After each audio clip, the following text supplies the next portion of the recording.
परिसर अयोध्येचा परिसर आहे आणि हा परिसर राम जन्मभूमी मंदिराचा भाग आहे। यापैकी या 8 एकर जमिनीत मंदिर आहे। ही अवतीभोवती जी रेषा आहे ती राम मंदिराची तटबंदी आहे आणि त्याच्याच आत जवळपास 2.5 एकरात रामाचं मुख्य मंदिर बनतंय। हा तटबंदी सहितचा राम मंदिराचा परिसर आहे। हे मुख्य राम मंदिर, तर ही त्या भोवतीची तटबंदी।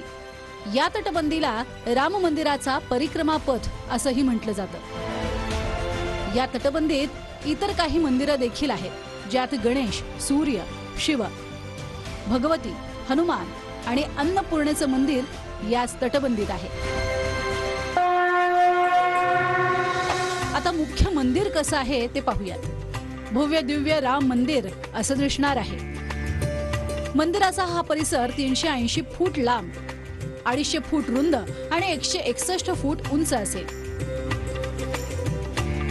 मंदिराचा हा संपूर्ण परिसर अनेक एकरांचा आहे आणि प्रत्यक्ष मंदिर हे 2 एकर जमिनीवर उभं राहिलंय। गर्भगृहासह पूर्ण मंदिर एकूण 3 मजल्यांचं असेल।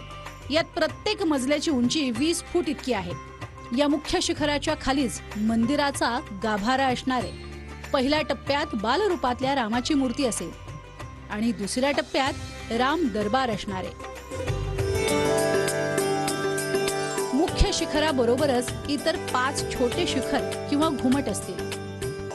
इथल्या मंडपांना नृत्य, रंग, सभा, प्रार्थना आणि कीर्तन अशी 5 नावं दिली गेली आहेत। मंदिराचा प्रवेश पूर्व दिशेनं, तर दर्शनानंतर दक्षिण दिशेनं बाहेर पडण्याचा मार्ग करण्यात आलाय। मंदिरात प्रवेश करण्यासाठी एकूण 32 पायऱ्या आहेत। पायऱ्या पार केल्यानंतर जरी तुम्ही पहिल्या टप्प्यात मंडपाखाली आलात तरी इथून तुम्हाला गर्भगृहातल्या रामाचं दर्शन होऊ शकतं। पूर्ण मंदिरात एकूण 380 खांब आहेत। 22 जानेवारीला प्रभू श्रीरामाच्या मूर्तीची प्राणप्रतिष्ठा होईल। प्राणप्रतिष्ठेसाठी सोमवारी दुपारी 12:29 मुहूर्त काढण्यात आलाय। यानंतरचे पुढचे 48 दिवस मंडल पूजा होईल। मंदिर परिसरात पुढच्या 7 ते 8 महिन्यात वेगवेगळी 7 मंदिरं अजून तयार होतील, ज्यात महर्षी वाल्मिकी, गुरु वशिष्ठ, विश्वामित्र, अगस्त्य ऋषी, निषाद राज, शबरी, अहिल्या आणि जटायूचंही मंदिर असणार आहे।